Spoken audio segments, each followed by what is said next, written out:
Good afternoon, everybody. I'd like to call to order this public oversight roundtable of the Committee on Transportation and the Environment.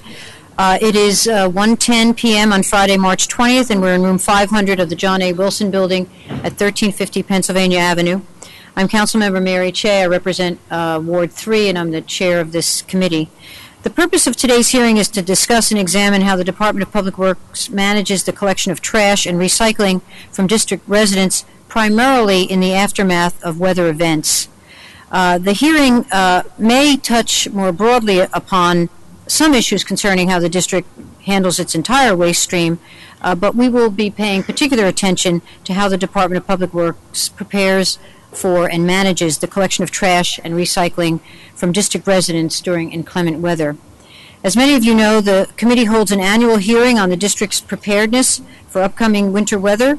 Although that readiness hearing broadly covers how the district will be ready for inclement weather, the committee and DPW also hear from experts who make their predictions on the likely weather to come, which in turn provides some guidance as to how city services like trash collection are managed. I say some guidance because forecasting in the district can be a very tricky situation. The amounts of snow, whether it's going to be snow or rain, whether it's going to be ice, exactly what it's going to be. And the predictions can vary even across the district itself, so that it's not, something that can be precisely relied upon, especially when we get these predictions sometime in the future. Although I will say the predictions that we got from our experts were generally quite accurate, which is to say the snowfall wouldn't be particularly great, but the snow that we did get would probably stick around because the temperatures were so cold, and that seems to have been the case. This past winter, which seems to be still plaguing us even today on the first day of spring, has been a particularly tough one for the district. During the first week of January, the city was hit with a surprisingly intense snowstorm that left us covered in several inches of snow. After that, there were a series of troublesome events that were difficult to treat because of these freezing temperatures and the persistence of those low temperatures, and they were, in some cases, quite low. And as we faced these consecutive snowstorms and persistent ice on the roads and in the alleys, the district found it difficult to collect trash and recycling from residents. And obviously, trash and recycling collection is a vital city service. Therefore, any disruption, even a minor one, can be upsetting to residents and even create health issues. And that's precisely what has happened this past winter.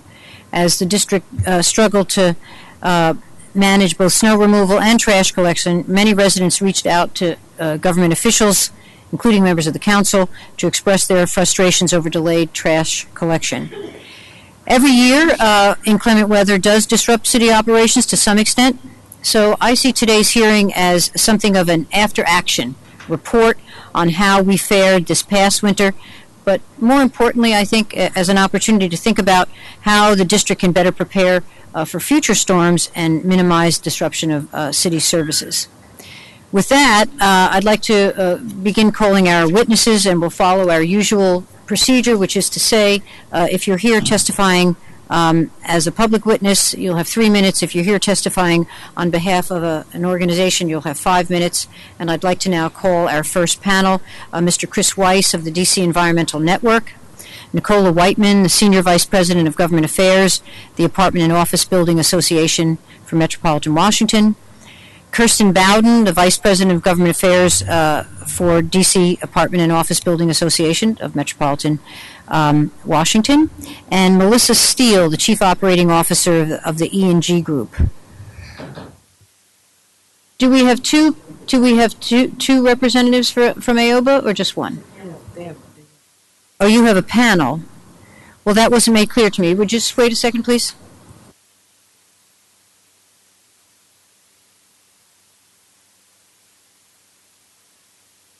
Okay, Mr. Weiss, are you here? Oh, you are already at the table. Would you mind letting me call this group as a panel? So, Nicola Whiteman, Kirsten Bowden, Melissa Steele, the Chief Operating Officer, E&G Group, and Todd Anderson, the property manager for Vornado Charles Smith.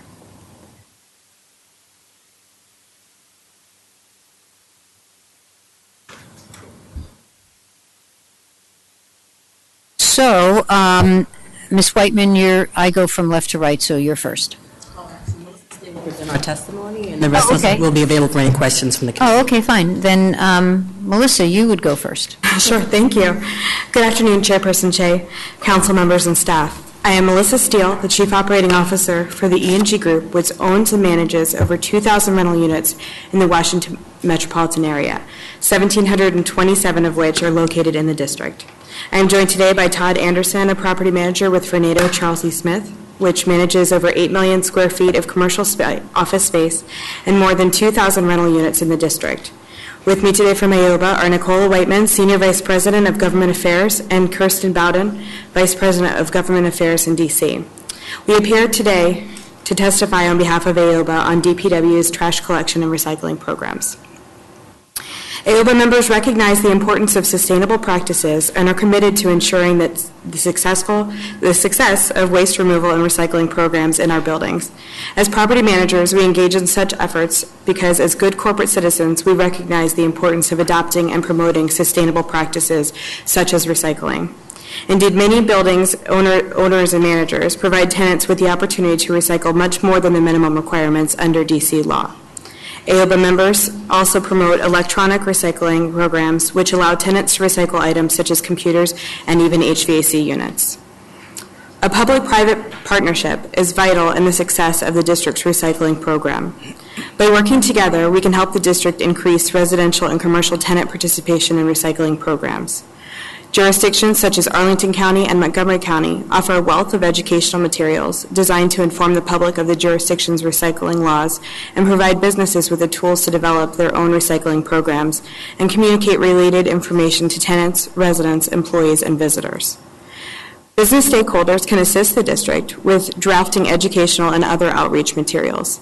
By relying on its business partners, the district can develop a robust recycling educational and outreach program with minimal cost to the city. AOBA applauds DPW for producing a new recycling brochure, which it plans to distribute to the commercial property owners. We encourage the agency to also develop separate materials for multifamily and commercial properties and to partner with AOBA to ensure a successful outreach campaign. DPW should also post the brochures to its website for easier access by commercial and multifamily owners and managers. The district should revise the existing requirements for the mayor's annual recycling report, Interagency Waste Reduction Working Group, and the Office of Waste Diversion to ensure that the city takes necessary steps to achieve the district's target waste diversion rate. First, the report should include a summary of recycling programs in neighboring jurisdictions and recommendations, if any, for incorporating best practices adopted by such jurisdictions. Additionally, where there is a reduction in the solid waste diversion rate, the report should include a description of a plan to increase the rate for the following year. As to the working group, it is statutorily charged with developing a plan for the district to achieve an 80% waste diversion rate. The plan should include, at a minimum, a description of any funding and resources necessary to meet this goal, and consideration of public and private sector partnerships and private sector participation in execution of the plan. Existing private sector recycling operations should be incorporated into the plan, and the expansion of such operations should be encouraged. Finally, the plan should define incremental stages of progress towards the recovery target and schedule for the implementation. In 1989, the district's Solid Waste Management and Multi-Material Recycling Act took effect, representing the foundation for developing an effective program for recycling in the district. Much has improved in the 15 years since the inception of the program. However, additional programs are needed for the district to increase its recycling success. AOBA acknowledges the department's commission study, the roadmap for the long-term solid waste management needs of the district, and will help the agency develop strategies for source reduction, material reuse, and increased recycling. However, AOBA also recommends that the agency consider implementing commercial property recycling and retail tenant outreach pilot programs to further reach the district's intended sustainable goals. The commercial recycling program should be modeled on current Montgomery County recycling regulations, which require commercial and multifamily buildings to demonstrate a waste diversion rate by volume or weight. The Montgomery County Recycling Program has been lauded by AOBA members for its approach to recycling. The district's neighbor recognizes the difficulty in achieving 100% compliance at all times, and that the environmental importance of recycling would get lost in the pursuit of such an unrealistic target. The county instead established a goal of recycling or reducing waste by 50% annually for multifamily and commercial families. AOBA encourages the district to adopt a similar approach and implement a waste diversion rate-based recycling program. Should I continue? Or? Well, you know what? Because you're all here collectively, Sure. And you seem to be the lead witness, you can complete your testimony, but I assume that the other two witnesses are here for questions. It's questions. Only. So continue? Yes. Okay. Thank you. AOBA recommends that the mayor develop a pilot program for commercial retail tenants to provide educational materials and training on the district's recycling laws. Increasing compliance rates among retail tenants can be challenging for property owners and managers. A targeted outreach program could help increase recycling rates by addressing the specific needs of retail tenants. Recycling in the residential buildings can be challenging for even the most well-intentioned property manager. Unlike their commercial counterparts, residential property managers have no control over and limited access to tenant space and the inability to meaningfully alter tenant behavior. The district's recycling rate in residential properties will never increase absent equal attention to tenant behavior. AOBA recommends adopting a hybrid approach, which allows for the development of tenant incentives in addition to traditional enforcement measures. Specifically, the mayor should develop an incentive or rewards-based recycling pilot program for multi-unit residential properties which are ineligible to receive DPW collection services. The objective of the program would be to increase the recycling rates in these communities by targeting and encouraging resident occupant participation in these recycling programs. The rewards program must be developed in conjunction with a waste diversion rate program for residential properties. AOBA encourages the mayor to provide solid waste and recycling collection services to small businesses located in target commercial corridors through a pilot program. Small businesses often struggle with identifying and paying for haulers. A pilot collection program could relieve the burden on those businesses while increasing recycling rates among the district's smaller commercial properties. The district could implement a self-supporting program assessing participating businesses for the costs associated with providing these collection services. The district should explore opportunities for accurately capturing the volume of recyclable materials being collected by haulers in order to calculate a valid diversion rate.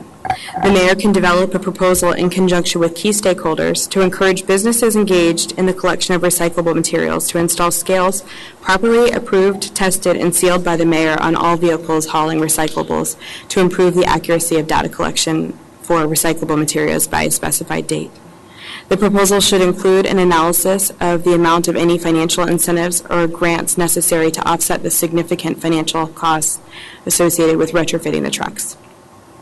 The Waste Management Modernization Act of 2014 provides that the district, to the maximum extent practicable, should direct its solid waste management policies and diversion activities in the following order of priority: source reduction and reuse, recycling or composting of solid waste, or conversion of compostable solid waste into biofuel, and landfill or incineration of solid waste.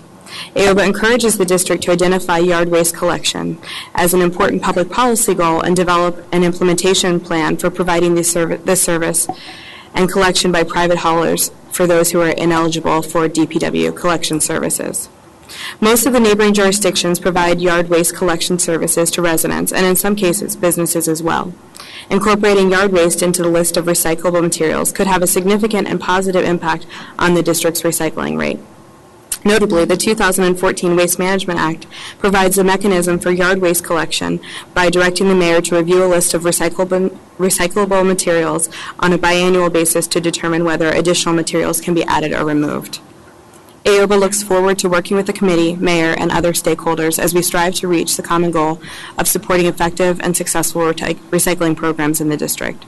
Attached to our statement are other recommended changes to the district's recycling program and regulations. Thank you for the opportunity to testify, and we are available to answer any questions from the committee. Thank you very much. Mr. Anderson, are you in a supporting role too? Yes, I am. Or did you have separate testimony? I did not have separate testimony, Okay. no. Okay, fine. I just want to make sure. Thank you. Let me ask you before, I have some particular questions about the main focus of today's roundtable, but I want to talk more generally about your presentation. Could you identify, not necessarily right now at the table, but could you identify in terms of some of your recommendations and work with the committee, what of these changes you think would be appropriately embodied in legislation? Because, you know, a lot of the times we set the parameters and then we leave it to the mayor, which means whatever appropriate agency, you know, to do this or that. But I would welcome any suggestions that you have that we could focus on legislation.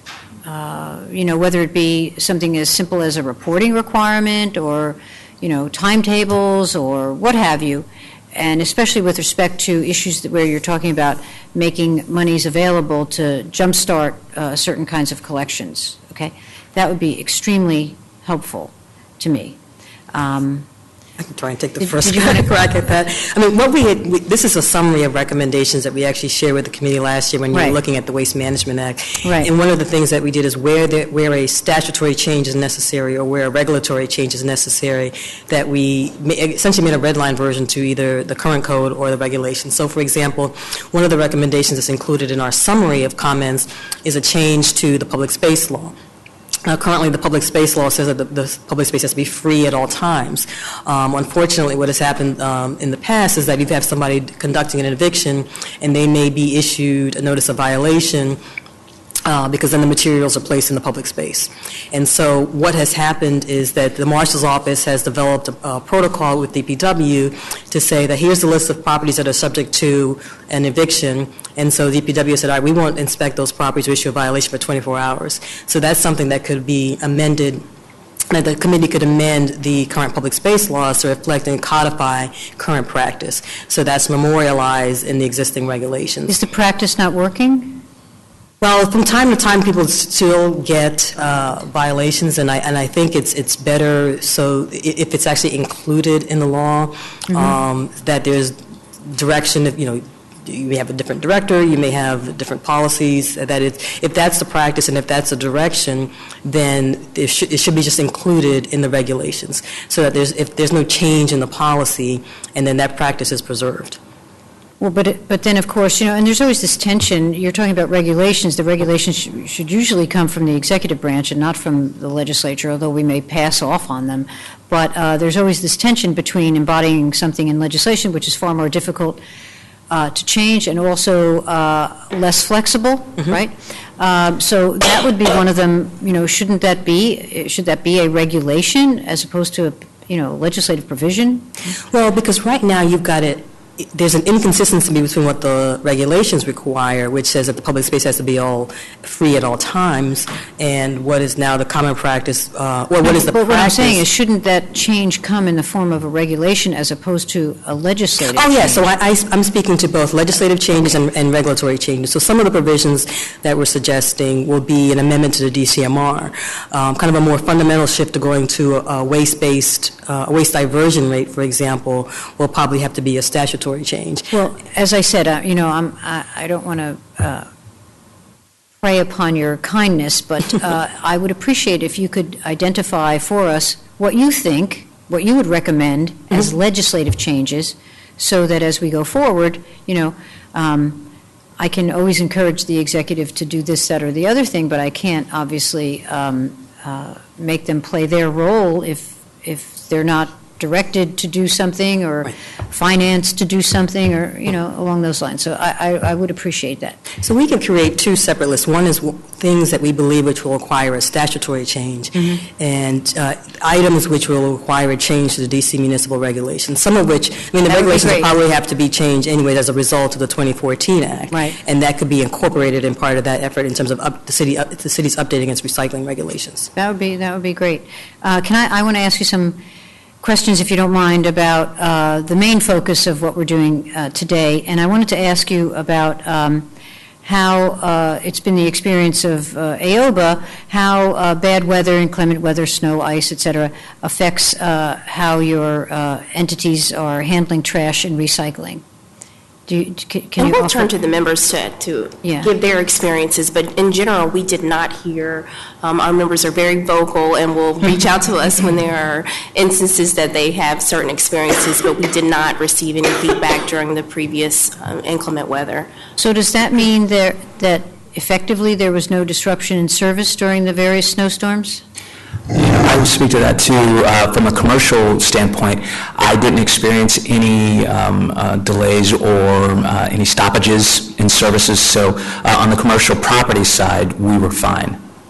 And on the commercial property side, sometimes the difficulties for the district may be put at the doorstep, so to speak, of the fact that we have a lot of alleys. But members also have alleys in some cases, because I know, like, even in Ward 3, let's say down in, Calvert Woodley, there's a whole alley that is serviced by commercial haulers because they're restaurants and businesses and so on. And then there are also, of course, parking lots, which create their own problems for picking up. Do you know whether there's any difference in the ability to pick up trash and recycling if it involves an alley or a parking lot? Did this past winter, did it break down in that way?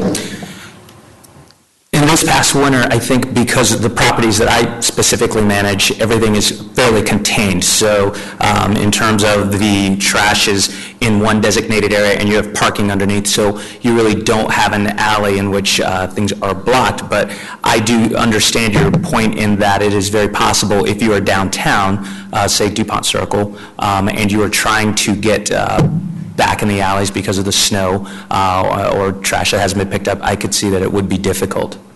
But I'm trying to find out whether you may not know, in terms of the members, whether those that did have situations like alleys or parking lots or more constrained sites, let's say, whether they did experience, but you're saying you heard no complaints, right?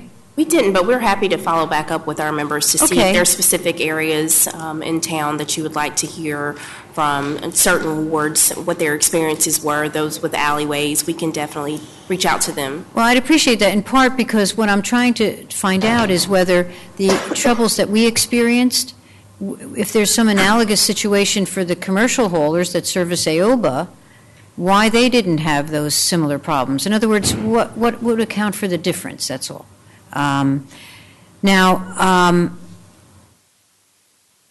Do people who have alley collection or maybe more constrained sites, do they pay a differential for trash and recycling pickup because of their difficulties of maneuvering on the site? Do you know? I don't know. I don't know if there's a difference. Okay. Well, I'd appreciate if you could get back to me because, if there's a model out there about how you all are able to, notwithstanding the very same storms that we experienced and maybe the analogous circumstances, nevertheless able to pick up the trash and recycling, maybe we should figure out what you're doing and copy what you're doing. Okay.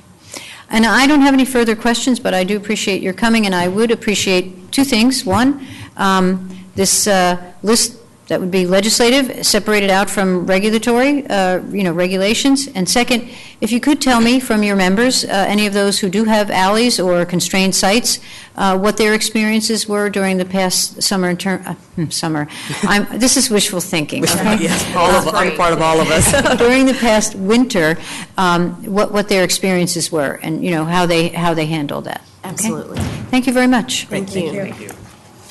And at this time, I'd like to call, please, now, Mr. Weiss, are you still here? I hope you didn't abandon us. Richard Lehman, the public witness, Barney Shapiro, the CEO of Tenleytown Trash, and Parisi Naruzzi, the executive director of Empower DC.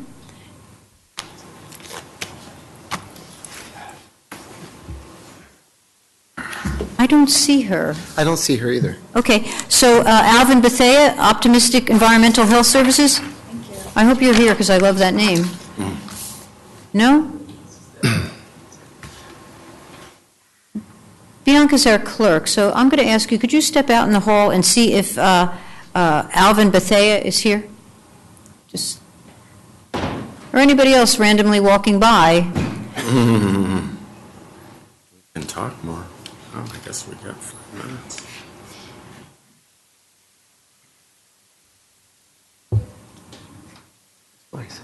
Mr. Lehman, we've met. Mr. Pizzetti, could you come forward, please? I go in and out of beer. See, once you get on our list, we track you down. Okay? So, Mr. Weiss, you are first. Thank you. Good morning, Chairperson Che and staff. Good afternoon. I am Chris Weiss, and I am the Executive Director of the District of Columbia Environmental Network. The Environmental Network was founded in 1996 and is working towards a vision of rebuilding Washington, D.C.'s neighborhoods and communities for long-term sustainability, striving to accomplish this by working in coalition to protect and restore the capital city's urban environment. The DC Environmental Network appreciates the Committee on Transportation and the Environment they called this Public Oversight Roundtable. We were concerned when we read in the Washington Post that DPW had ordered crews to temporarily mix trash, glass, paper, and plastic and send it all to an incinerator in Virginia. This roundtable is an opportunity to figure out what happened, and as we move towards becoming a more sustainable, zero-waste city, work with DPW and others to find better ways to consistently meet our goals. I consulted with a number of waste experts, including Neil Seldman of the Institute for Local Self-Reliance, to prepare my remarks.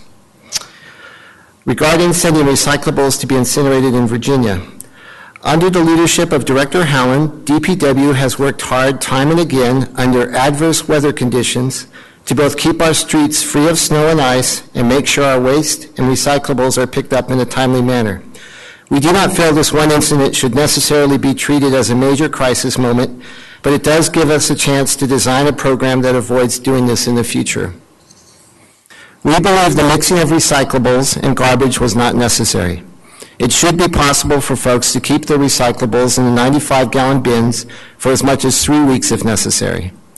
DPW could have delayed pickup of these recyclables during the snow emergencies. There was no need to mix recyclables with garbage, which resulted in the loss of the rebate value of the recycled materials and contributed to the additional cost of disposing these materials. Now, we think a better approach could involve respect the recyclables and don't use the emergency of snow removal as an excuse not to recycle. With 95-gallon bins for garbage and recycling, there was not an emergency in most neighborhoods. The District of Columbia could go to a once every 2-week collection of recyclables to save money for years to come. Long-term solutions might include going to collection of food waste and implement Toronto's split truck solution. I even put a picture of the split truck in your testimony there. I see it. Thank you. Very attractive. Organics picked up every week, garbage once a week, recyclables the other week. More importantly, to address current problems, not a short-term emergency like the snowstorms, DPW needs more people to put recyclables in recycle carts and less recyclables in garbage carts. Need education in schools, public awareness campaigns, pay-as-you-throw programs, innovation contests, backyard composting where feasible, and community-scale composting programs. Also raise money to pay for these programs from higher tip fee for private sector at DC transfer stations. Bring recycling processing back into DC borders. This could save $1 million in transportation, plus higher rebates and better quality for markets. The district has a long way to go before they will reach the national average for waste diversion of 33%. In the meantime, we need to maximize our effectiveness with what we are doing now and reach out aggressively for the low-hanging fruit that will help us be a more competitive zero-waste city sometime, hopefully, in our lifetimes. We thank you for the opportunity to testify. And I do know that the Institute for Local Self-Reliance and a number of other folks are going to send you testimony with additional thoughts about this issue. Thank you very much. Mr. Lehman? Thank you, Councilmember Che, for the opportunity to speak today. We know the hearing was sparked by what Mr. Weiss just spoke about, the trashing of recyclables. And I don't want you to underestimate the power of hearings, even if they don't generate specific legislative elements, to help to change the overall discourse and idea about what we can do as a city in terms of solid waste management. So I'm going to talk more about some of those other things rather than specifically the trashing. although I would argue that that was a crisis fomented by the elected officials. It wasn't real, and I'm sure Director Howland was ordered to do what he did by the mayor because people whined, and my understanding is that a lot of the whining was generated by people in the Office of Community Relations and whatnot calling involved citizens to ask them if their trash was picked up. And if it wasn't, they said, oh, well, we'll deal with it. And it was a fomented crisis that gave public officials the way to kind of feel that they were taking action. And it was bad from an environmental standpoint. As a customer of DPW, I'm pretty much fine with what they do. They do a great job in my neighborhood, even during all these problems, even though my alley has some topography issues and Excuse me, Mr. Lehman, just for the record, what is your neighborhood? Manor Park near Tacoma. Okay. I sort of describe it as between Brightwood and Tacoma, but okay. You could call it Tacoma. DPW does a pretty good job as far as me as a customer. As a planner, and I'm an urban revitalization planner and writer, I think DC, I won't just hold DPW responsible, DC has tremendous opportunity for improvement far beyond what we do. And this list here, I have a list of 20 things, some of which could involve legislation, and I'll mention a couple things. It's not clear I know there's a solid waste management plan because it's required by federal law, but it's not on the DPW website. Neither are easy links to the regulations compared to other jurisdictions even in the region. The biggest thing that could be legislatively mandated would be differentiated waste collection practices between what I call the inner city or the core and the outer city. In the outer city, we generate lots of yard waste. It's trashed. It would be very easy to have separate collection systems, and that would divert 15% or more of the waste stream currently trashed in the transfer stations. The legislature could also legislate requirements for recyclables pickups and diversion programs in collection in the public space for the public waste cans. Probably at least 50% of the volume in those cans is in fact recyclable or divertible. Pay as you throw, I understand why advocates are interested in it, but I think we have so much opportunity between composting, increasing recycling rates, focus programs at multifamily properties, projects in the public space and parks, yard waste diversion, food composting, which we do. We only generate about 10 gallons of trash every 2 weeks in our household, which is on 1/6 of an acre, because we divert items that are reusable, we recycle, we compost on our lot. So very little trash. We don't have kids. But I appreciate this opportunity to speak to you today and the opportunity that the legislature has to basically call DPW or DC to task to set practices that are in fact truly best practice and in line with what we claim we want to do with sustainability.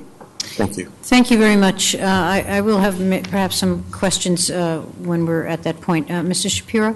Shapiro. Thank you for this opportunity to address the committee. The media created a great hue and cry over DPW's performance regarding trash and recycling collections during the course of recent snow events. I'm sure your office received more than its share of citizen complaints. I'm sure many of those citizens want somebody to be blamed. But quite frankly, I think the committee needs to have a better understanding of the limitations that DPW management has to work under. The media made a great deal out of the fact that some of the private haulers were able to serve our clients, but DPW was not. And I take that as a compliment for the men and women who work for me. But what happened to DPW? Why were they unable to service their clients, or should we say some of them were unwilling to service their clients? As I understand, in many cases, drivers made a decision that an alley was impassable and skipped it. Two things.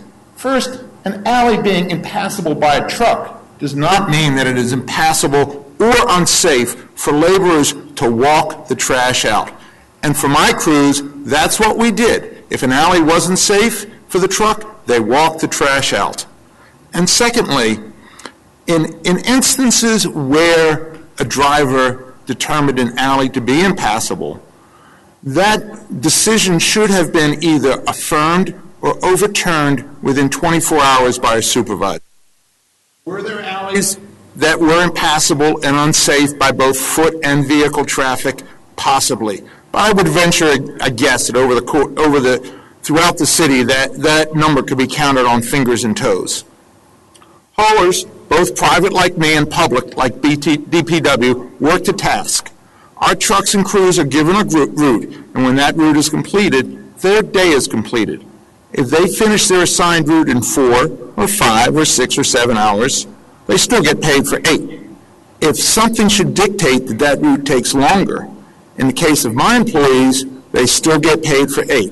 As I understand it, that is one of the areas in which DPW is having a problem. A good manager makes sure that routes are designed to the benefit of labor to keep employees satisfied and productive. But the flip side of that coin is that those employees, that labor force, must ensure that management's goals are reached. Once again, it is my understanding that DPW's contract really allows for a one-way work-to-task arrangement. For me, those goals are simple. We pick up the trash. My customers are satisfied, they pay me, I pay my employees. For DPW, there's a disconnect in reaching its goals, and the disconnect lies in the relationship between labor and management.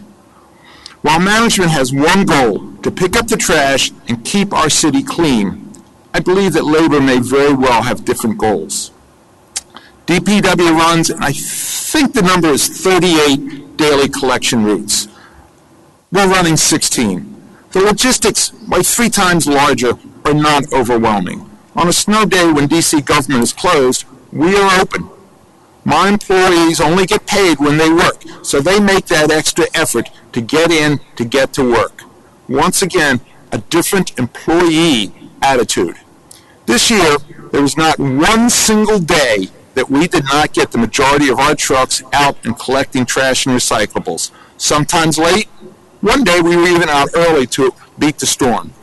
Not every private hauler has the same dedication to service as we do. I did ask one other local hauler. They claim to have only missed 2 days this year. But I would venture to guess that every local hauler has a better service record than DC does. Or every local major hauler has a better service record. As a private employer, I have created a very mutually productive relationship with my employees. My tools are a job and a paycheck. In the current labor management relationship at DPW, management seems to be lacking these tools. If DPW management is not given the necessary tools, don't expect anything to change significantly. Thank you very much. Mr. Bethea? Yes. Good afternoon, Councilmember Che. Before I begin my testimony, I don't have any written testimony, but please may my testimony be reflected in the record. More importantly, I want to thank you again for supporting my wife and I and the LGBT community when our transgender son was brutally killed in a totally unprovoked attack. That means so much to us. And so publicly, again, I want to thank you for all of your support. You really helped my wife and I understand that when our daughter was confronted by the devil, God simply chose. We don't say God failed. God chose not to intervene. And that's what is very, very important to us, and I wanted to publicly put that on the record. And it means not just a lot to us, Councilmember Cherry, but also, it means a lot to the LGBT community, because we understand and we know that a lot of other members of the LGBT community have been very, very much affected by what happened to our daughter just 3 years ago. And we are still, my younger daughters and all are still very, very much traumatized by what happened. And some folks may not know, but she was just sitting at the bus stop, much like we doing now. And the individual walked up to her and stabbed her in the head, and she collapsed right there. But your support helped us cope with that a little bit more. And so thank you so much. And, I also, Councilmember Che, want to thank you for advocating for improving and being a strong advocate from where you sit for improving the environment. My organization, 4 years ago, began to talk with, and I know the Housing Authority about creating a recycling program for the purposes of improving the environment and creating jobs for public housing residents who are also of the LGBT community. As a resident of this city since the 1950s, when my mother left Philadelphia and brought me here, we have never in the history of this city had a recycling program in public housing. And we began that conversation, and we've had a lot of support, let me say, Councilmember Che, from DPW. I've talked with them about it, and from where they stand and from where that agency is, they have supported us with historical data that we may need to create the program, with being a strong networking agency that we could network to get the program off the ground, to get it running.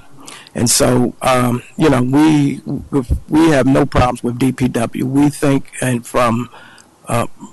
they're doing a great job. I've been in this city since the 50s, and, I can recall when your trash didn't get picked up. And not only are they picking up, but I think they're picking up timely. I think you do have to balance worker safety with picking up trash in the alleys when there's, sheets of ice on the ground. And so, safety is more important. Also, Councilmember Che, I do know that you put some monies in DDOE budget for educating public housing residents over approximately a year ago. Yes.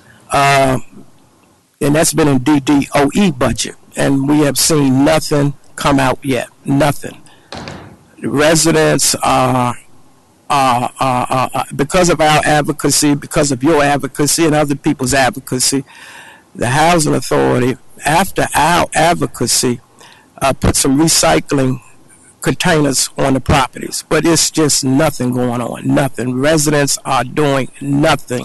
And you're talking, and it has to start with the government and you all's properties. These are our properties, it's government properties, and nothing is happening. And we see it as just a grave, serious injustice to the environment, injustice to the residents. We see it as a squandering of opportunity to create jobs. And so, again, we appreciate your advocacy. We appreciate you looking into what happened to that monies that you put in DDOE budget to educate the residents about recycling. We did do a pilot program. And, we kept all the data. We documented everything. And upon educating them, they did recycle. They did. We did a pilot program for 6 months. After our advocacy, after your advocacy, after just everybody's advocacy, the Housing Authority begin to see their somewhat the error in their ways of not putting some priorities, and we did a pilot program, and we had tremendous success. But the residents loved it. But it fell on deaf ears. And so, we continue to look for your advocacy. We do believe that we have advocacy in the Bowser administration in creating jobs for the LGBT community. this is our mission now. We are serious about it, and, you know, we eat, sleep, breathe, walk, talk, shit, shower, bathe what we do. And so we will be continuing to you know, get them to see that this is an opportunity to improve the environment, to create jobs, and we thank you so much for all of your support with the tragic loss of our daughter and being a strong advocate for the community. And I think that we know that former council member Tommy Wells is over there now, and we know that he was a strong advocate also. And so we're going to reach out to him and continue to get his advocacy on getting DCHA to encourage their 50,000 residents to recycle. Residential people, residents, that's a 24/7 operation. It's not like downtown. People leave out of the building. It's not no more recycling going on. Little, but you know, after 5 o'clock, things shut down. But in these residential properties, people are living, working, everything 24/7, and so that's a different ball game. That's when you really need to, you know, get in there and get them to doing it. And it's just a huge waste of everything. And so thank you so much, and we appreciate all your support. And well, thank you, and take the time to come down today to say that, to let you know that that's where things are over there at DCHA. And okay. Again, you know, I did want to take the opportunity to also say that DPW has, and I want to put this on the record, been a strong advocate. I've called over there in the beginning of starting this 4 years ago, and they always picked up the phone. Always picked up the phone. Johnny Gaither, Bill Easley, Miss Hammond, they all picked up the phone and took the time to talk with me. And so I have to let you know that, and that we appreciate that. Thank you. Thank you. Again, let me say how sorry I am for your daughter's loss. Time doesn't heal all wounds, and we know that. So, and thank you also because you've given me some information that I did not know. I did put that money in the budget, and I thought that it would be appropriately used, but apparently not. And so when we have our budget oversight hearings, that's one thing that I'm going to look into. That was the point of that money, and that was, you know, an idea that you had, and I found the money somewhere and put it in there. But I will be checking on that. So, and you're right. I mean, it's a huge group of people, and if we could enlist them in recycling, it would be, you know, an enormous benefit. In any event, I will check on that during the oversight hearings. I do have some questions for the other witnesses. I want to ask about a couple of things in terms of how we go about collecting in inclement weather. Now, there may have been some instances where trash collection may have been delayed, or some instances where a day was lost or something like that. How do you notify your customers that there's going to be a delay or slippage of a day or something like that? You can answer that, Mr. Shapiro. For the larger developments, and there are a lot of housing developments in the city, invariably the property managers will call up and ask us the question. And our answer invariably is, no, we're going to be there today.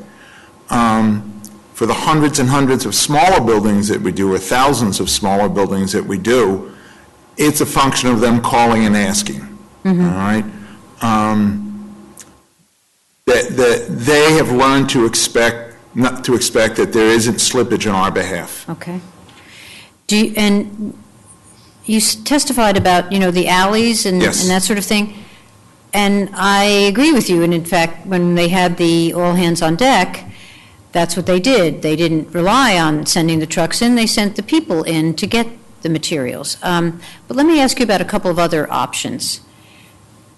We've gone to a system with DPW that if your collection day, let's say it's a Monday, is a holiday, then it would slide to the next day. Yes. And people have grown accustomed to that. However, when it's bad weather and they feel they can't pick up, instead of sliding, they make you wait for the next collection cycle, which could be a week away. Yes. So that, for example, if you had 2 days, same weekday, let's say Monday again, where it was bad weather and they didn't pick up, and then the next Monday, unfortunately, there was another event and they didn't pick up, you could wait as much as 3 weeks. If it were to happen that you couldn't pick up, do you follow the slide approach, or do you tell the folks that on whatever basis you pick up that you'll be there the next cycle? No, we don't skip a week. We never skip a week. Okay. All right. And one of the within DCMR 21, the central core, and this is actually something that's well written. It requires twice a week or more collection. Yeah, that's right. Within the central core. So in the central core, if DPW were to miss a day, they're going to get it that week. The problem really comes in the outer ring for DPW. Right. Mm-hmm. And I as a matter of policy, don't write 1 time a week collections. It's just my attitude. All right, because that way that is never ever an issue. I see. On the outer ring, you can't, it's too hard for people to differentiate. In other words, DPW couldn't say, okay, this is a code orangutan day, so all your trash is going to be picked up the next day throughout the entire city. We're going to slip a whole day. It just wouldn't work for them because of the differentiation, because some people in the city are getting twice a week collection and some are getting once a week collection. Well, you could have a differentiation between twice a week and once a week in the sense that we've grown accustomed to, if the collection day falls on a holiday, you slide. Yes. So if you're on once a week collection, people were already, it was Pavlovian. I mean, they were so trained for the holidays that when there was a bad weather event, they just left it there thinking that the next day they thought it was a slide, but they were disappointed. So you could have twice a week collection. I don't think that that the problem areas would have been solved by sliding from the DPW perspective. Because I think those alleys that were skipped, right, were skipped and skipped and skipped and skipped.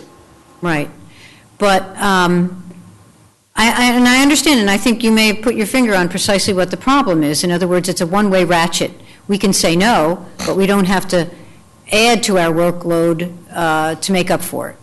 So the contract is beneficial in that sense that you can curtail what you need to do, but you don't have to add to it when there's a need for that. So I understand that. And also the determination about whether it's too dangerous to go into an alley, maybe it is, but is that superintended by anybody? And does that cover the truck and the people? What about another, I'm sorry, you started to say something. I can't, I know the alleys in the city better than anyone probably, and I can't imagine an alley where it would be unsafe to walk the alley. It may take a long time, it may not be enjoyable, but you can do it. You can do it. Okay. And then the other thing is, that happened, you may remember, is that there was, because it was delayed in some cases for a significant period of time, there was commingling of the trash and the recycling. In fact, the idea for the all hands on deck was to go out that weekend with DPW personnel, but also contracted personnel, yes, and just collect everything and put it all in one truck and just be done with it.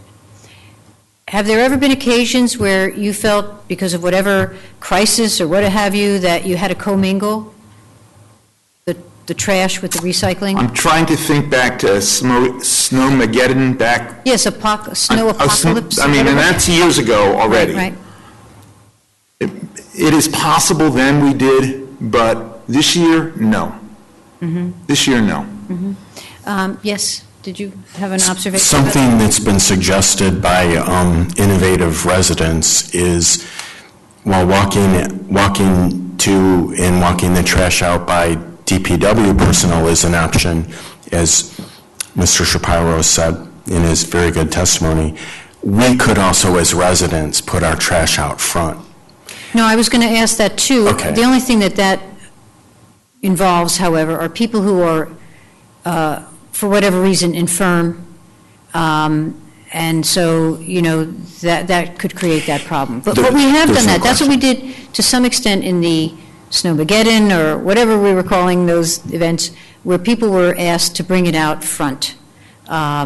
And if it was unwieldy in terms of the cans or something like that, they were even picking up, I believe, just the trash bags. And just put it out, we're going to come down the street kind of thing.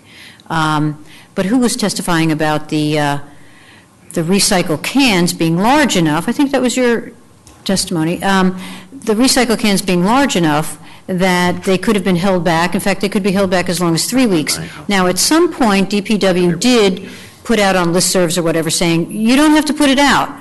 But that was after the process was already underway. In other words, that wasn't built into the plan so far as I could tell in terms of, residents and what their understanding was. But one of the things that I was told by DPW is that, well, it really didn't matter at that point after it was 3 weeks or something like that because the people themselves had commingled. So it was already compromised. So just pick it all up and go that way. And I don't know whether that was in fact the case. I can only speak for my neighborhood. Everybody stuck to the routine and seemed to do it. And they got perhaps too late an advisory that they should just pull back the recycle if they didn't want that to go. And I don't know whether that was the experience that you all had in the neighborhoods. And I don't know. No, I didn't notice any problem. As far as I could see, people continued to put out their recyclables, right? It does create a problem in that if your trash isn't getting picked up and you've got an extra trash bag and your trash can is full, the first thing you do is you throw it in that recyclable container. And you've contaminated that beyond what it already is contaminated because, single stream's not real clean. Right. I did notice in monitoring listservs that a particular number of complaints were generated in Columbia Heights, and I don't know if there was a good delineation of the data and where the complaints were generated, but Columbia Heights, Ward 1 functions as part of the L'Enfant City, but technically it's not, and so they probably don't have twice a week collection. Columbia Heights, they do? Yeah. They do? Okay. But it might be that the complaints kind of peaked in certain areas, and you use the word snow plan. Maybe we don't really have a snow plan for trash collection in the way that we need to. It needs to be more robust, and this very sad event from those of us who care about the environment and recycling and trash diversion does give us the opportunity to step back and say, hey, never again, and develop the right procedures and practices in place. Like you mentioned, we have routinized our understanding of sliding, and some of the households, at least for recycling, there's plenty of recyclable items that are trashed by residents in the normal course of events in the most beautiful weather imaginable. And that's something we need to address. But having a better practice for snow planning, the idea of walking out, the idea of residents moving trash out to the front, to the extent that they can, and building that understanding into our routine. DPW is also very good. They do have a very active direct mail program where we're getting stuff from them every year about leaf collection or how we should recycle. Except I'm always trying to figure, am I in section A or B? Yeah. It's tough, but I'm kidding. The will's there. The will of the agency's there and the commitment, and I think we as committed environmentalists or responsible waste haulers, just want to do the right thing. No, and I'm glad you mentioned that because that's what I'm hoping to get out of this. In other words, it's best if you plan ahead. And so when we have our winter readiness hearing or whatever I call that, this should be part of it. In other words, and frankly, it's on me too that I didn't make that a dimension of our readiness. I talked about the plows and the salt domes and whatever else. but this ought to be a part of it. And so, I'm grateful to all of you to tell me about what your perspectives are, because, there are things we can think about ahead of time and plan better. Let me ask from the environmental perspective. This was just 3 weeks of collection and commingling around the district. How significant of an environmental issue was that really? Well, I quote Neil Seldman. He said, wasn't that big a deal. And he's a real expert. He's been monitoring that here in the district for a long time. He's worked with DPW and stuff, but totally avoidable. I mean, I think through this planning we're talking about, we don't have to have this happen anymore. Mm-hmm. And we have so far to go to get to that average diversion rate that much of the countries have. We can't bear much slippage. We can't make these kind of mistakes anymore. Yes. And another thing is, if you talk to the average person who isn't super into policy like everybody is in this room. Not me. Yeah, well, maybe not you, but your average citizen believes that recycling is trashed anyway. They don't go to that place in Jessup, or they never read the article in the Washington Post about it, or they have personal experience where it was tossed. And so that's where this event and the previous one, which is worse, of the trash cans, something I pointed out long before was going to happen. When 95% of the major trash cans, at least in the outer city, didn't need to be replaced, we were going to create a problem. But again, that also gives the average just the average resident, the idea that why should I bother taking these extra efforts, because clearly this is an example or that's an example, I see this or that, and I believe then that it doesn't matter. And it's true, maybe even on this incident it doesn't matter, or if that one can that I toss in the trash instead of, I don't ever do that, but instead of recycling. And we would have never suspected you of having done that. But apparently, as individuals, we generate about 4.5 pounds of trash a day, and that adds up. That's 1,600 pounds of trash in a year. And so even as an individual, our micro decisions become significant as they accrete. And we expect, it's so hard to believe these days that government is good. I don't believe that. I believe that government stands, we the people, we are government. Did you say the government is not good? I'm not talking about DC government. I'm talking about the tenor of government nationally. And Congress.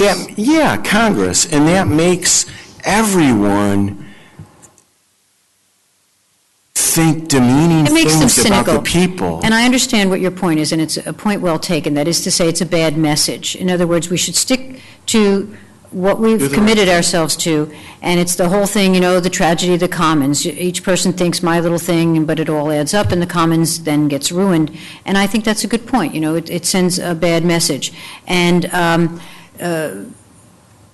two of you said, one of you put this down to a crisis created by the media, other, a sort of a crisis created by elected officials, and this idea that, there's some terrible thing going on, and so we have to abandon all of our standards, spend whatever it takes, commingle trash, but just be done with it because there's some sort of a crisis that has to be handled. And Will, it's like when Sharon Pratt-Dixon did something, they said we couldn't go out because of the ice. This was 20 years ago.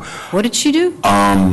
We had really terrible ice storms around 1993 or 1994, and there was a state of emergency. We couldn't go out. That actually was an emergency. It was pretty bad. It was terrible. I'm originally from Michigan, although now I've been here for many, many years, including that time period, and I don't remember anything like that. And my libertarian instincts would have taken hold, and I would have, even if I would have otherwise wanted to stay home, I would have gone out. We still went out, but the point is that people like to feel in charge, and I don't see why anybody elected as mayor would not get that sort of sense and feeling. It's just, you know, again, when we're dealing with the public will and opinion and attitude, I just remember there was just in Mayor Bowser's speech, she used her inaugural speech, she used the words bold, risk-taking, and innovative. And that's a serious charge. And so when I write plans for other communities, I say collectively, elected officials and stakeholders are the brand managers for a community, and everything you do either positively or negatively contributes to the overall image and way of the community. And so every decision, you know, when I do this kind of stuff, every decision I make, I kind of weigh against my core values. Is that how someone who believes in the center city should act? And I think DC, the executive branch, fell down. I just think it communicated absolutely the wrong message. And even though, in the great scheme of things, it doesn't make much difference, you know, it's just a little more electricity for Fairfax County, right? I don't think that's a good thing necessarily. I mean, we should work to divert as much as we can, but we know, everyone in this room knows, well, you know, someone in Fairfax County turned on a light from one of our extra, you know, incinerated bottles or cans or newspaper.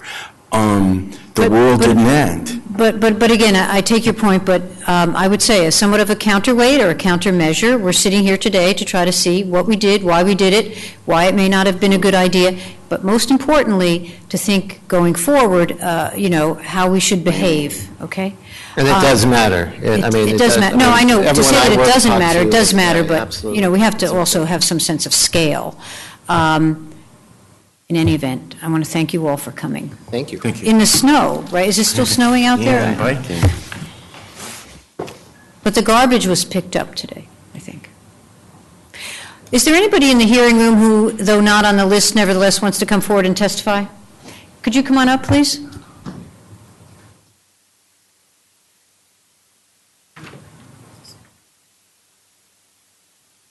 Anybody else? We don't necessarily want this lady to be all alone. No? Okay. So if you would please identify yourself and tell us whether you're testifying on behalf of an organization or on behalf of yourself, then we'll either give you 5 minutes or 3 minutes. I'm Ivana Powell, and I'm testifying on behalf of myself. I'm sorry, did you say Ivana? Powell. Yeah, Powell. E-V-A-N-N-A. Okay. Powell.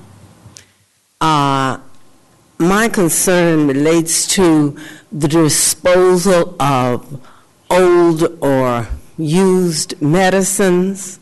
Recently, I purchased, I filled a prescription, and it wasn't until after I got home and looked in the bag that the medicine was not manufactured by the traditional manufacturer. So I took it back to the drugstore to apprise them of that and to get the correct medicine. And I was told that they could, I said, well, can you take it and dispose of it? So they said yes, but I had to buy an envelope for $4 to put it in to have it sent off. Now, I am particular about segregating my trash, you know, the recyclables from the hazardous waste and all. And it's my thinking that because it was at the point that I went back to the store, it was trash, that the city should have some provision for disposing of the medicine. Now, I was told some time ago that you couldn't leave it over at Fort Totten.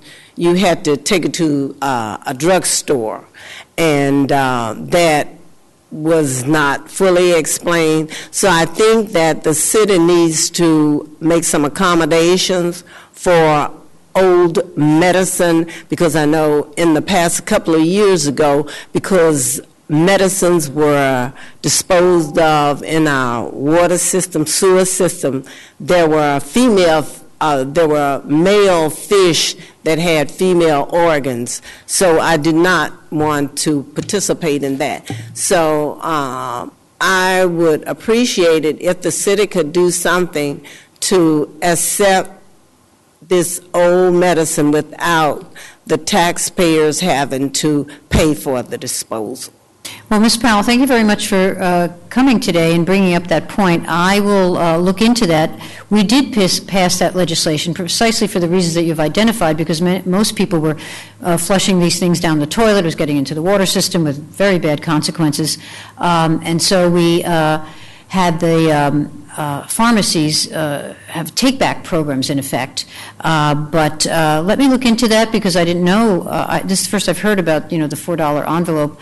And maybe the pharmacies vary or something. I just don't know, but I appreciate you bringing it to my attention, and we'll take a look at it.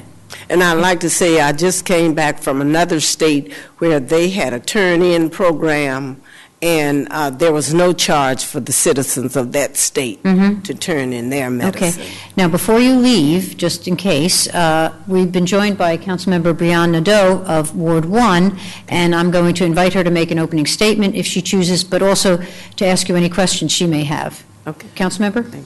Thank you, Madam Chair. Thank you for your testimony, and I was downstairs watching for those of you who testified earlier, so I want to thank everybody for their contributions to this discussion. In particular, I appreciate you raising this issue, which is obviously a very serious one. I'm glad to join my colleague today. Although I don't serve on this committee, I do think it's important for all of us to work together to address issues that impact people's lives daily. And so I'm pleased to join today and to have the opportunity to ask some questions of the Director. Thank you, Madam Chair. Okay, thank you, Councilmember. And so now, thank you very much. And thank you. Now I'd like to call, please, our government witness, Mr. William Howland, the Director of the Department of Public Works.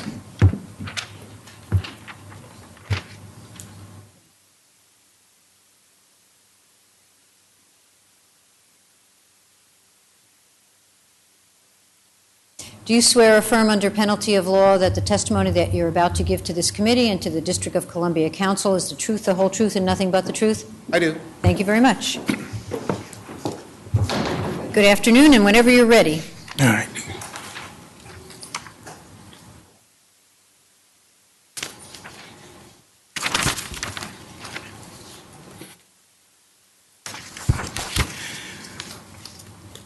Good afternoon, Chairperson Che, members of the committee and staff. I'm William Howland, Director of the Department of Public Works, and I'm happy to testify before you today on the department's trash and recycling collections program. First, I want to testify to the success of Mayor Muriel Bowser's all-hands-on-deck trash/recycling collection blitz, February 28th and March 1st. That followed 10 inches of snow and record sub-freezing temperatures during the last 2 weeks of February. During the blitz, we collected most of the trash and recycling that had been missed. These 2 weeks were notable because of the snowfall, but not because of the snowfall, but because of the extended sub-freezing temperature. While we are accustomed to getting snow in February, it usually melts in a day or two. This year, the average daily high temperature was 31 degrees for those 2 weeks, which is significantly below the average high of 46 degrees for February. February 2015 was the coldest month in the last 21 years. Most collections were made in spite of the cold and ice. However, some residents experienced missed collections for 1 week, and some experienced missed collections for 2 weeks. I understand and appreciate the burden this put on those residents, and I apologize for the inconvenience. Now I would like to provide an overview of our trash and recycling collection program. DPW provides weekly or twice weekly trash collections services to about 103,000 residents, defined as single-family homes and multifamily homes of no more than 3 individual dwelling units. About 70% of our customers live in once-a-week trash collection neighborhoods, generally in wards 3, 4, 5, 7, and 8, and which constitutes our outer ring of the district. Our twice-a-week collection neighborhoods are generally wards 1, 2, and 6, and comprise of the district's core. We provide weekly recycling collection services to all of our customers. Each day, a 3-person crew works 32 trash and 18 recycling routes and make about 48,000 collections per day. Every month, we collect about 11,000 tons of trash and recycling. Last year, we distributed new 96-gallon super cans and 64-gallon recycling cans to our once-a-week collection customers. At the same time, we distributed new 32-gallon trash cans and 48-gallon recycling cans to our twice-a-week collection customers. We made several observations. First, our total tonnage of trash and recycling collections is virtually unchanged from a year ago. However, we have seen a shift in the breakdown between trash and recycling that represents an 18% increase in recyclables collected. Our overall diversion rate is 36.6% through January of fiscal year 15. We're keeping close watch on our recycling collection because we also have noticed an increase in contaminants. Last month, we published and distributed a new recycling brochure that provides residential and commercial property owners with the guidance they need to recycle properly. We're also developing an electronic advertising campaign to help us reach customers whose primary news source are the internet, television, radio. This concludes my testimony, and I'm happy to answer any questions. Thank you very much. I do have a number of questions in terms of, just sort of general information. What's the total number of employees that you have who collect trash and recycling? It's roughly 250 in the collections division. 250? Right. And so that includes the trash and recycling crews. It also includes bulk trash pickup, dead animal pickup. So that's all a part of the collections crew. Okay. Does DPW use trash collection personnel to also do snow removal? No. In the late 90s, we separated the two functions. Street and alley staff is dedicated strictly to snow removal, and the collection division is intended to work the collection of both trash and recycling on those days. The one exception is bulk trash collection crews are part of the snow removal team. So we'll pull them out, cancel bulk collections on snow events, and make them work the snow removal. Well, I guess reality takes time to catch up with people's understanding, because I saw some explanations for why there wasn't pickup, because the crews had to be diverted to snow removal, but you're saying that that's not true. That hasn't been true in nearly 20 years for the district. Well, we got to get modern, I guess, and catch up with the reality. These folks that do the snow removal, we don't have snow every day, so what do you do with them all those other days? They're the street and alley crews. They do the street sweeping. They do illegal dumping cleanup. They do graffiti removal cleanup. They do I don't know if I mentioned illegal dumping cleanup. They do the litter can collection at night, street sweeping at night. Those types of things. Okay. And are all of those things suspended during the time that they're used for snow removal? Absolutely. Okay. But even still, particularly street sweeping, that doesn't happen in the winter, does it? Well, the residential sign street sweeping doesn't begin. We do some street sweeping throughout the winter, but the sign where we force people to move their cars, we don't do that during the winter. We do some during the week, throughout the night, through the day, through the night, and then there may be a lot of manual cleanup that we do during that period of time too. So there really shouldn't be any problem between snow removal and trash collection in terms of the personnel that's deployed? No, they're two separate entities, and we've kept them that way through my tenure here at DPW. Okay, and then we also heard from a witness, but I think we've also talked about this before, that the trash collectors and recycling collectors, that they're allowed in the field on the spot, allowed to make a determination about whether it's safe or not for them to service a particular area, whether it be an alley or a side street or something like that. Can you tell me whether that's true? Yeah, if the driver or the crew feels it's unsafe as part of the union contract, they're allowed to make a determination. Now, typically we'll have a supervisor verify that in fact is the problem. That's the case. If the supervisor agrees, then we'll allow them to skip the alley. Is that done in every case? So, for example, let's say I'm going down Main Street or whatever, and there's an alleyway off that street, and the crew decides that's too difficult to go down that alley. When does the supervisor come along? Because these trucks are moving, right? Correct. So the answer, the direct answer is no, it's not done in all cases. We try to do them in as many cases as possible, and then the supervisor will then have to determine by crew. There are some crews that you have a little bit more faith in their judgment, and so you're willing to accept their word that it's a problem. There are other crews that you may not have the same level of confidence, and you want to put your eyes on it and verify it yourself. But the crews that you have a little bit more faith in usually are more willing to go down and get it regardless. So do you keep a list of the alleys that are skipped and the ones that are, if they had been initially skipped or overridden by a supervisor? Yes. There's part of what the crews are supposed to do is they have a map. They bring the map back at the end of the day, and any alley that they may have skipped. Now, another example may be that there's construction work going on in the alley, and so that they were unable to collect that alley. That would be another example. You heard Mrs. Shapiro mention earlier that, in those cases, many instances we expect the crew to walk it down versus just skipping the alley. The good crews will walk it down. The not so good crews will skip it. Could you give me some dimensions about the alleys that are skipped and whatever that number is, how many times the supervisors override that decision? And I guess that would come at the end of the day, right? I don't have that information. I would have to consult with my I'd like staff. to know because maybe that supervision is, fairly rubber stamped, or maybe it's, it really counts for something. I think there's some validity in that statement.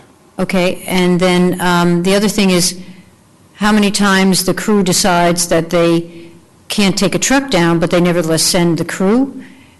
Are there really instances of a material kind where they make that determination and they send in the personnel? I would need to get back to you on that, but the good crews, your really good crews, they're just not skipping alleys. They're going to take their time. They're going to do what they need to do and get in there and get it. The ones that are not as good will skip their alleys.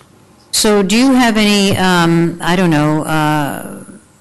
supervision in place with your supervisors where they go over this and they tell these various crews, they say, you know what, you're screwing up here because these crews were able to pick up the garbage and you routinely are not? Right, and again, it goes back to the contract. And so, we have some limitations on the contract on what we can do. And so, if there's an injury or something like that, then we have issues with the union in that regards. Well, I'm not sure how that cuts. In other words, you won't have an injury until they go in, but it sounds like once they make that determination not to go in, that's pretty much the end of it. That's pretty much it. That's pretty much the end of it. So when is the contract up for renegotiation? 2010. It's over. It's over. So we're just working off the old contract. We're still negotiating right now. Okay. Is it something that you'd be willing to negotiate so that you had? We're talking to the city administrator at this very moment about that. Because for you you're bound by whatever the contractual arrangement is. I take it. Right. And one of the other things is over the last 4 years. One of the things that we've changed is we have designated every employee at DPW as an essential employee. So beginning October 1st, typically in the past we had just primarily designated the snow staff as essential employees. Back in 2010, I started designating everyone as essential so that the trash crews knew that they had to come in, and it didn't matter if the government was closed or not. We're working, and so we're struggling with that right now in negotiations, but we're going to continue with that as well. So, but to go back to that, given that you have this contract, those instances where you have the good crews going in, but the, let's say, not so good crews not going in, and we don't know yet what that percentage is, whether the bulk of them are not going in. Right. What are you able to do? In other words, I went out with you once to that site where everybody gets their assignments and it all goes in the dark of night. Is it like an opportunity for saying, hey, everybody, get in those alleys. If you can't take the truck, get in there and bring out the garbage. Yeah, but let me just sort of put in perspective what happened in February. Just, there are times throughout the years, over the years, that we will miss an alley or two because of weather conditions. So you may then be required to hold your trash for an additional week. But then the following week, we get it, and that's not a problem. Or if you're in a twice-a-week collection, we miss you Monday, but we get you Thursday, and so everything is fine. The problem that we had in February 2015 is there were too many residents that we missed 2 weeks in a row, and that is a burden. And then if you're in a twice-a-week collection area, not only do we miss you Monday, but we miss you Thursday as well. And so then now your trash is really piling up, and so maybe we'll get you the following Monday, maybe we didn't get you to the following Thursday, maybe we missed you 2 weeks. When we did the blitz, we collected what we would normally collect in a 2.5 day period. When you sort of calculate that out, that's about 30% over a 2 week period that we missed overall. So the vast majority of it got collected. It was a disproportionate small amount that got missed, or 30%, so a third of it got missed. But for those who got missed, it was a real problem. And so that I do recognize. I want to say that for the most part, most of my staff does exactly what they're supposed to do. But that 20% that is sort of a problematic sort of caused this crisis for us. I'm at the end of this round, and I do have more questions certainly about the blitz, but just one more thing while I'm on this. After some areas had gotten missed 1 week, and I'm not talking about alternatives yet, because I do want to talk about that slide, slide. But after they had gotten missed 1 week, let's say on a once-a-week collection schedule, and then, because they're all essential, they're all turning up, could you have directed them to say, look, if the truck can't go down, you can go down, get the trash out of the alleys? Because that's what we did with the blitz, right? So could you have directed them to do that after the first miss, so that on the next occasion you say, look, get in there, can't take the truck, okay, fine, but get in there. Could you have directed them to do that? I'm not sure. It certainly would have been a battle. We would have been struggling with the union on that issue. So who went in on the blitz? Was it just the people that you contracted out with? No, and first of all, there were 3 companies. Tinleytown was one of the 3.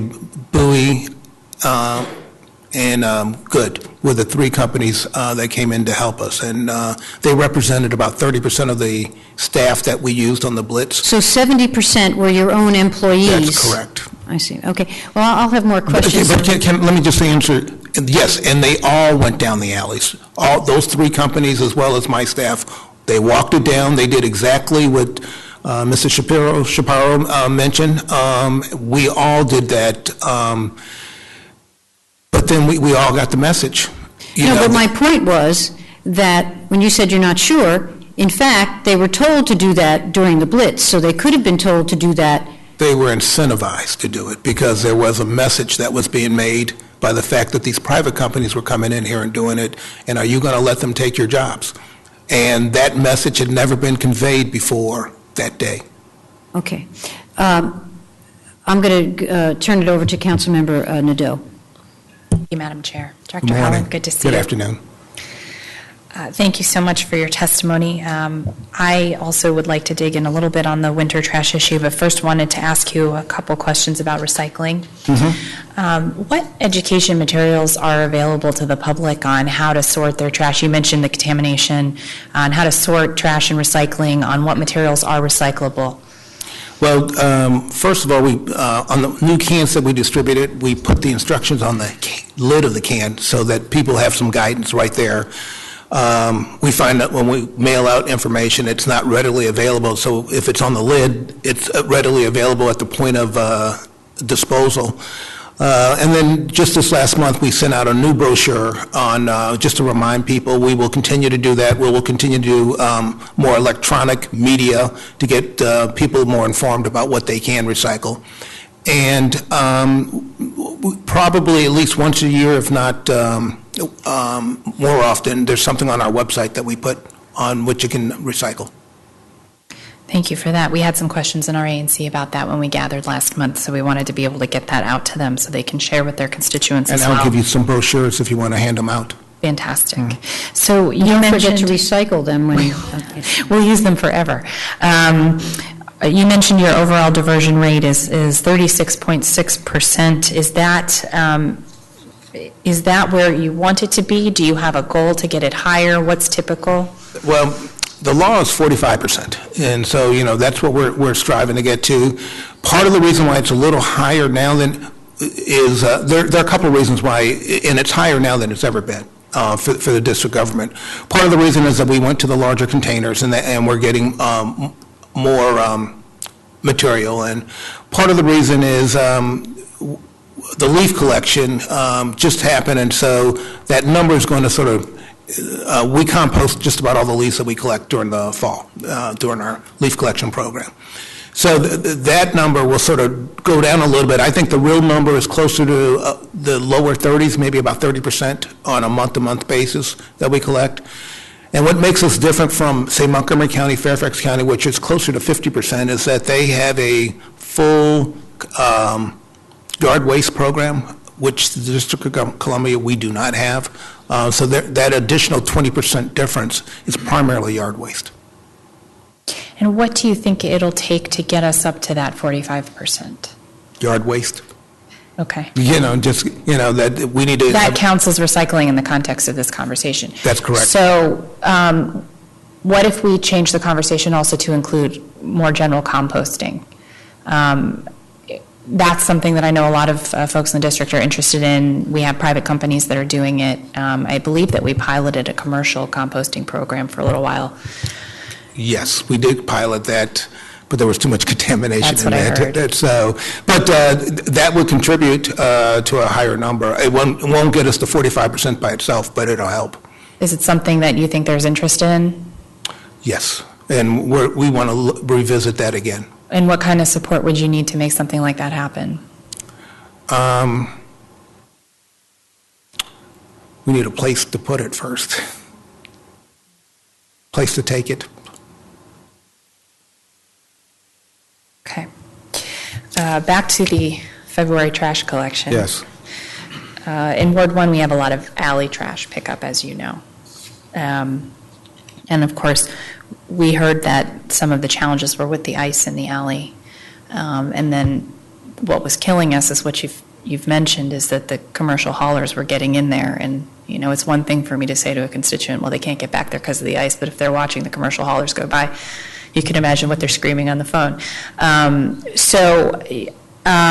wanted to ask actually more about the consistency with that. So we found in some of those areas that trash was picked up and recycling wasn't, or recycling was picked up and trash wasn't. And I'm wondering, are those different crews, entirely different? Correct. Okay. And to what would you attribute the inconsistency in a particular alley? That it was a different crew. One crew was more committed to doing their job than the other crew. Okay, so one of the challenges I think that we face, and you've laid this out well, so I think it's going to help me pinpoint it a little bit, is if the agency doesn't find out until the crew gets back at the end of the day that collection has been missed, and the residents are either sitting there because they're home, or they get home at the end of the day and they see and they're furious, it causes a problem. But I think part of the issue is the communication, because I've found that if we're able to better communicate with people, then they can manage their expectations. Could we talk through a little bit the communication strategy on these things, and then I want us to sort of feel out some technological fixes, perhaps. Mm-hmm. So right now, is there any system for notifying residents that their trash isn't going to be picked up? Occasionally, we will put out on a listserv that we missed alleys, but we won't tell you that we missed a 2400 block and a 2800 block of a particular street. We'll just say that we missed some blocks in a particular neighborhood. Sometimes we have the ability that we may, depending on how much is missed, if it's only a few blocks that we missed, we will usually send a crew back out the following morning to get it. But if it's sort of a widespread type of thing, we don't have the resources to go back out and get it the following day. So there are many times where we just didn't finish a particular route. We may have missed 4 or 5 blocks. We'll need to go get it the next day, and usually we'll do that. But that is just when it's only a small amount. Okay. So one of the things that I spend probably too much time thinking about is how can we use the technology that we have available, like 311, to keep people in the loop on things. I was just pulling it up over here because I use it a lot, actually, as I'm walking around the neighborhood to report things to make sure that we're using the system we have in place. Is there a way that we could use technology to notify people of when their trash isn't being picked up in real time, so that even the agency then is getting that information in real time, where crews have a way to say, okay, we missed this block for this reason, and that's out right there in real time in the app? We can look at doing that. There's a possibility we could do that. I don't think that's going to make most people feel any better. To me, trash collection is pass-fail. If I collect it, I pass. If I don't collect it, I fail. And it's pretty much simple. And if the trash guys went through and were able to get it, and the recycling guys weren't able to get it, that's a problem generally for the resident, regardless if we tell you or don't. And what we really need to do is figure out how we get everyone to do what they're supposed to do. Get down the alley, pick up the trash, pick up the recycling. Well, I'm not going to argue with that. Right. So I appreciate that. It's the right attitude, so thank you. Yeah. And I guess my point is that because we can't always assume that things are getting done the way they should, even when we try our best, that the more we can communicate and be transparent with the public, the easier it is for them to trust us. And to your point, we will look at seeing if we can incorporate some callback technology. I guess you would have to register with us so that we could send you a number and something like that. We'll take a look and see what we can do, but at the very least, we could at least post it on the listservs to say that, we missed this block and we're not going to be able to get it the next Thursday or next Monday or something of that nature. That's great. And I recommend that to the extent you can, you engage the ANCs to help distribute that information, because I know, they're sitting on listservs that you don't even know exist.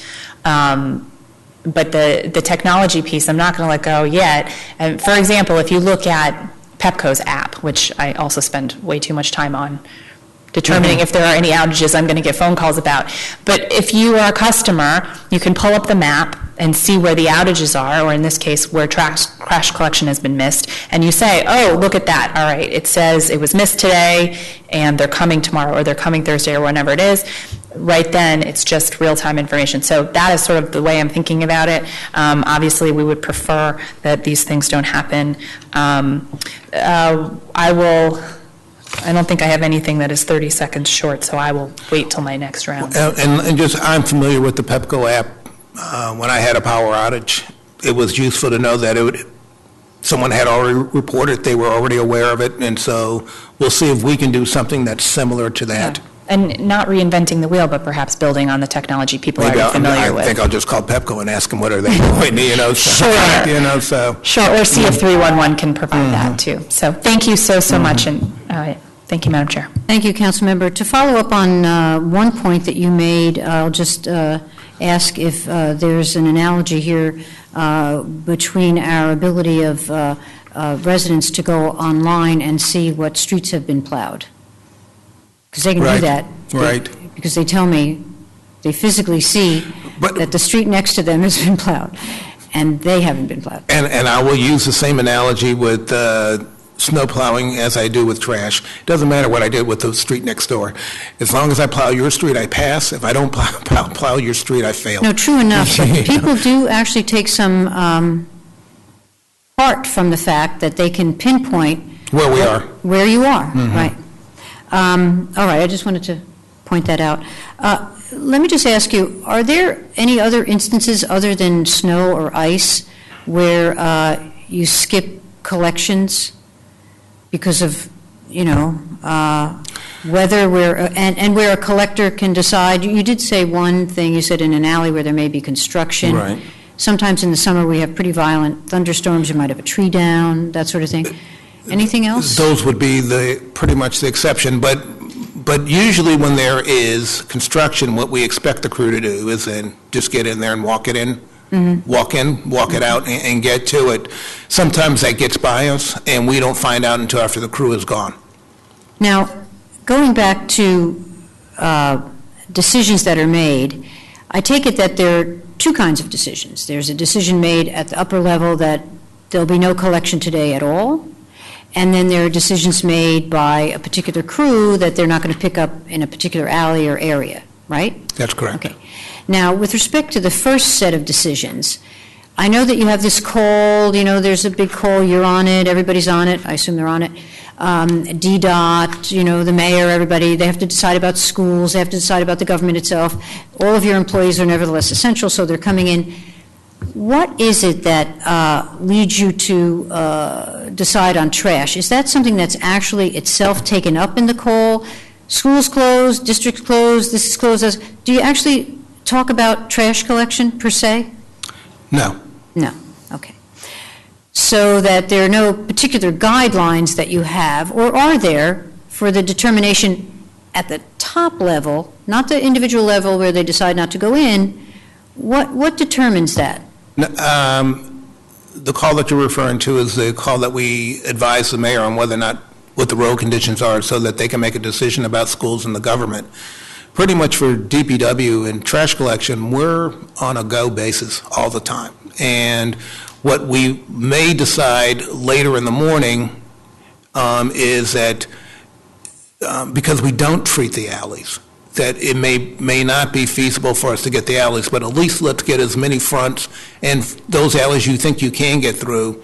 The intent is to get as much as we can on the given day. We don't have the capacity to try to roll over as many to the next day or the following day after that. So we try to get as much as we can on that scheduled day. There have been probably since 2010, maybe 1 or 2 days where we just said it looks like it's too bad of a day. Let's just not do it. We're not going to get a whole lot done. But those are rare. I think very exceptional cases. Right. Okay. It's rare that we're going to make at least some type of effort. And on some days, I will if we know it's going to start snowing around, because oftentimes it doesn't start snowing to 7, 8, 9, 10 o'clock in the morning. Mm-hmm. I'll tell them, you can start at 4. Just get out there and get it. Let's just get a head start on it. You'll get through 80% of your route before there's any real accumulation. And the staff is pretty good about doing that. So what we went through in February is a little bit extraordinary. We never had a situation where we got to the crisis that we got to just last month. And there was at least one occasion where the crews did get out, got everything, and got home before the snow actually started, even though it had been predicted to start earlier. Right, and God bless the weather people, because their forecasting is just sort of, difficult at best to get it right. And sometimes, the storm is going to begin at 7, but it doesn't really get here till 11. Mm-hmm. We can get a lot of work done before 11. Right, and so, there's an incentive to get done as quickly as possible. We try to get, and as I said, on days that they're going to be inclement weather, if we can get a head start on it, we'll try to get a head start on it. Let me ask you about the all hands on deck solution to this February storms. How many employees were used? You said 70% were DPW and 30% were contractors. Do you know how many people were? Right, so we had 55 crews that were DPW, and that's a 3-person crew, 1 driver, 2 techs. We had, I think, 23 contractors that were out, and we had a contract monitor follow them so that we could be sure that they were covering all the areas that they wanted. And they had 3-person crews as well, do you think? Yes, they typically had 3-person crews as well. We had admin staff, and I can't tell you there might have been 20, 30 people, admin staff, supervisors, and the like. But the people that were actually out on the, so it's 3 times 55, which is what, 165? No, we can do, yeah. Not me, but I can. That's right. We can do the math on that. What did that cost us? You said that the district employees were given an incentive in terms of their sense of pride. Right. I don't know whether. And we also paid them overtime, whatever overtime cost that was. And I don't know what that is. And I think we paid the contractors roughly $125,000 to come in and help us out. And that was in total? Yes. Okay, and then there was an overtime amount. I'd appreciate to know. I can get you that number. I don't know that off. And then the administrative staff, they were also paid overtime? Yes. Okay. Would you venture to say that the overtime amounts were because of the number of people involved, and it was a 2-day arrangement, that itself was at least another $125,000, because probably more? It was probably more. Probably more? Okay. Well, I'd appreciate... It was at least $300,000 total for the entire event, but it's, I'll give you the exact number, but okay. I would say it's at least that much. Okay, now, why did you come to the decision about commingling the trash and the recyclables? Because there were a couple of factors.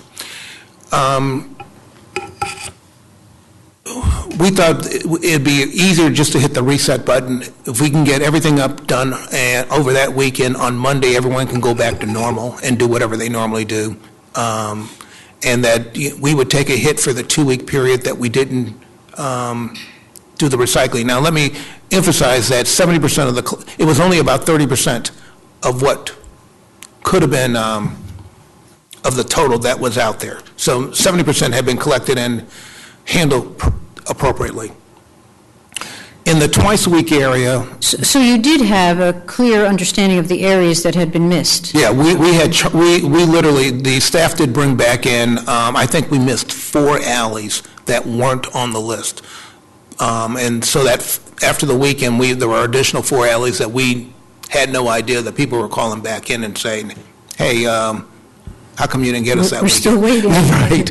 But aside from that, we had a pretty good understanding of what alleys we missed. Now I lost my thought. That's okay. Have a the commingling. So in the twice-a-week area, they have the 32-gallon trash cans. We gave them 48-gallon recycling containers. You can miss a Monday, but if you miss Monday and Thursday, that 32-gallon container is going to be filled, and that's where we primarily saw the commingling going on their own, is in those what we call the inner core, where they had no other place to put their trash, so they started putting them into their recycling containers. Not so much in the super can area, but some of that was going on as well. And so because we saw that so much commingling, we wanted to hit the reset button. We just said, we'll just go ahead and do that. We put the word out that we were doing it in advance. We probably could have made it more clear to the public that if they didn't want us to commingle, just hold their trash. No, that seemed to be kind of an afterthought, because that came about, as you were in the midst of doing it. Right, but we did announce that we were going to do it in advance, and so people could have made and a lot of people on listservs, as they're debating it, were making the suggestion to one another, well, why don't you just pull it back? And so we made it Saturday as we were going on, we were making it clear, if you don't want us to commingle. Now, I will tell you, some of my staff who were ultra aggressive reached over and grabbed the trash, the recycles that people had, that certain residents had pulled back behind their fence because they were just trying to get it all up too. Yes, I did hear that too. So, and I do apologize for that, because if you made the effort to pull it back and then we still went and got it, we're sorry about that. But we figured if you didn't want to commingle it, you just put it back, and then we'll get it during the, and I will say, since March 1st, we haven't missed a collection yet. We've gone through every alley, we've done, we've collected everything on its scheduled day, so we are where we need to be. I do have more questions, but again, I'll turn to Councilmember Nadeau. Thank you, Madam Chair. Director, I neglected to say at the beginning also, I wanted to thank you. I know you convened the constituent services directors and had a conversation with them, and I heard it was very helpful, and so I want to thank you for proactively doing that. And thank you for your offer at that time to come out into the community as well. I know we'll be taking you up on that. Back to the alley collection, have you looked into what it would cost to regularly salt or sand the alleys during snow? Yes, I did, and it's a... He says with exasperation. I mean, it's no small task. It would triple our... It's the treating of the alleys would be more expensive than treating the streets. It's no small task. Okay. Has there been any discussion for those who get alley pickup about whether during storms they themselves could bring trash and recycling out to the curb? Yeah, there's been a lot of discussion. The part of the issue with that is you have the crews that are who do what they're supposed to do. They're going down the alleys, and then how do you identify which alley is getting alley collection and which ones you need to put it out front? The other part is if you live in a single-family house, you may have easier access to move your trash from your front to your back. But if you live in a row house and you live in the middle, you're going to have to wheel your can all the way around and put it in front of your house. And that's an inconvenience. And most people are unwilling to do that. And if it's inclement weather, some people may not even be able to do that. You know, and so it's just sort of hard to message that. When are we going to do your alley? You know, are we doing the 2800 alley, but we're not doing the 2900 alley? And that's just a little bit more sophisticated than we're prepared to deal with right now. That makes sense. Thank you for that. I also wanted to ask you about 311 requests. And typically, do you know how long it takes for trash removal once somebody has reported it to 311? Typically, the next day, we have 4 crews that are dedicated to any miscollections that we have. Okay. And how does DPW communicate to someone that 311 request has been completed, other than seeing visually? We don't. Okay. All right. One other thing that I've heard somewhat regularly that I want to bring to your attention and see if you've heard this too is trash being picked up and debris being left behind, so pieces falling out or on the ground. And it doesn't seem as though there's quite as much commitment to ensuring we're leaving the alleys clean or the streets clean. Is this something that you're aware of, how we're addressing it? That's one of the 3 things that I hear. The first is putting the can back where it's supposed to be, and that's the number 1 thing that I try to stress with my staff. Number 2 is putting the lid back down. That seems to be a problem, particularly in the summer and it's raining and mosquitoes. Yep. And number 3 is spillage, picking up the spillage. So those are, I would say, the 3 biggest complaints that I get. Okay. And how are you working with the crews on those 3 things? We remind them every time we get a complaint. Okay. You know, and some crews are, again, it's how much pride does a crew have in doing their work? And so some crews you have a better response with, and some that you don't. I would say the 4th is glass breakage with some of our trucks in the recycling. Yes, I think you and I were together on an email chain about that recently. Okay, all right. Very good. I thank you for that. My last question is very specific, and if you may have to get back to me on it, but there is one block in particular in our ward that trash and recycling, I'm told, is missed at least once a month, and that is little old 9.5 Street, which exists off of U. Right. And it looks more like an alley, but it really is a residential block. So I'm hoping that's something that we can improve. And to that, that's really a supervisor problem, and we need to address that with that supervisor, because anytime that we get a consistent 311 call, and I would emphasize using 311 because we use that as our metric of how we're judging staff and supervisors. If there's a consistent number of calls that we're getting, that's supposed to go on a hot list, and then that supervisor has a responsibility to check that street, that block on that given day. Well, thank you, Mr. Director, and thank you, Madam Chair, for letting me join you today. Thank you, Councilmember Nadeau. I do want to ask a couple of things more about the blitz. Did it cost the district more money to dispose of the recyclable material in the waste to energy facility? We actually saved money. Saved money. Mm-hmm. And then, could you just tell me what the dynamic was about why the all-hands-on-deck blitz was chosen as a solution? Have we ever used that before? Also, if we did anything like that before, did we allow the commingling? We've never been in this situation before, so no, it's never been chosen before. The reason why it was chosen is the mayor directed that. That's what I do.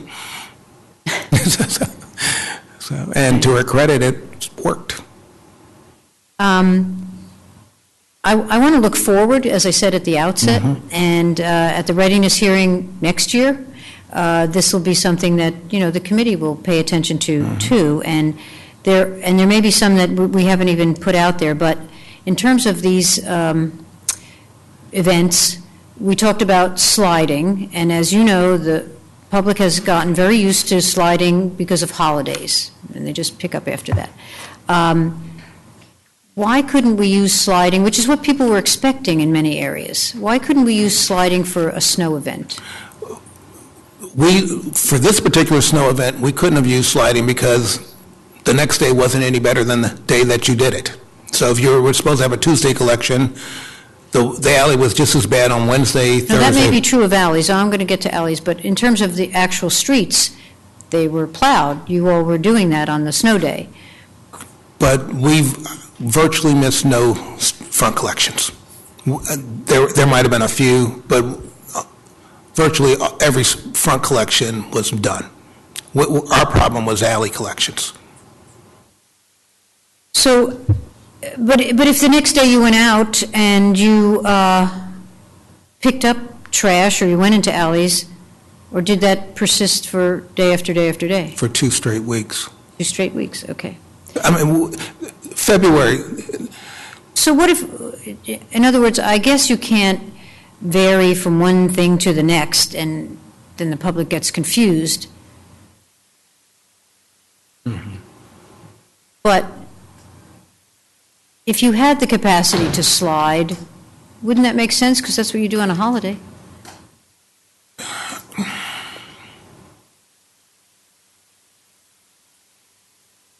In other words, if it's just a general snow. Yeah, right. I don't like sliding because it's disruptive to the staff, and in the sense that whatever plans that you had on Saturday, all of a sudden you can't do that. The other part of it is these are physically demanding jobs. I hate the slide. I hate the slide for holidays. The problem is you get a 3-day weekend on Labor Day, and then you get a 1-day weekend the following week. Your body doesn't recover. And my injuries, absenteeism on Mondays following that 1 day is ridiculous. So I prefer not to slide. If I could kill the slide, I'd kill it tomorrow. I just don't like what it does to the staff. I try to be, as I mentioned in my testimony, we do 48,000. Each crew does about 1,000 collections a day. That's just demanding work. So you do it in the cold, you do it in the rain, you do it in the heat. And so that's just, if I don't have to do it, I don't want to do it. Okay, well, another alternative that has come up, and you did address this a little bit, is the idea about asking people to bring their trash out to the front. And I can see where there might be some issues about that, and we mentioned them. But that is, in fact, what we did during Snowmageddon, or apocalypse, whatever. Yes, whatever. Yeah, I just called the blizzard a 10. But that's true. And again, that was an extraordinary circumstance. People sort of understood. I think it was at least 2 weeks before we could get down any alley because there was well over 3 feet of snow in every alley. So people understood. We just did front collections during that week. And most people didn't put it in their trash can either. They just put it out in bags, put it out front, and we made the collection. But again, that was an extraordinary circumstance. So really, when you come right down to it, unless there's something that we haven't touched on, the real answer to this is to send in the crews, right? Yes, that would be the real answer. Right, and since you were able to do that during the Blitz, it seems as though you should be able to do that, the contract notwithstanding, in the ordinary course. And I agree with that comment.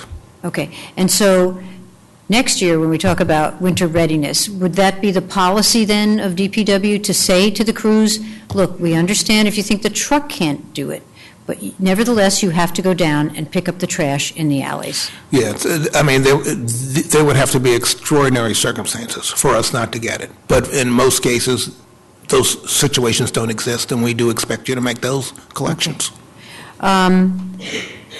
Well, I think that's very helpful. And then, of course, you are negotiating this contract that is from 2010, which, when you mentioned that, I didn't know that because we asked for the contract. They sent us a contract of 2010, and I said, no, we'd like the current contract. And they said, no, that actually is the current contract. The other thing is that was touched upon by Councilmember Nadeau to some extent, and that is alerts and understandings. When you send out the leaf collection and information about recycling and that sort of thing. Again, I think it would be really helpful to be able to tell people more clearly that starting next year, it's going to be as we have followed the past year, namely, you slide only on holidays, though you hate to slide, but you're going to stay with that, I assume. And on inclement weather, should you not be able to pick up, and rarely will that affect front collections, so we're talking about alleys, that crews will be directed, unless it's palpably unsafe, I mean, extraordinarily so, because if the contractors can go in, and you all went in, that those will be picked up by crews by walking into the alleys. And that's what I want the message to be. Okay. And there will probably be no need for a blitz, under those circumstances. And regrettably, not only is prediction, you know this better than anybody. In fact, you've educated me over the years about the difficulties of the prediction. But it seems as though we're getting more and more radical kinds of weather, both in terms of summer storms and widely varying temperatures and so on. So, again, if we could plan a little bit ahead, we were sort of caught out, in this unusual set of circumstances. But I think we have to figure that the unusual set of circumstances is what's going to plague us.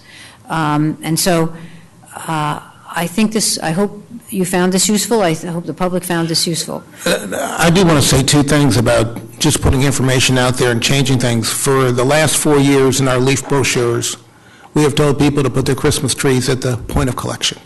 Do not put them in your tree box. For 4 years, they keep coming out on the tree boxes. That's where they put them, in the tree boxes. Right, but if you have a front collection, that's where they belong.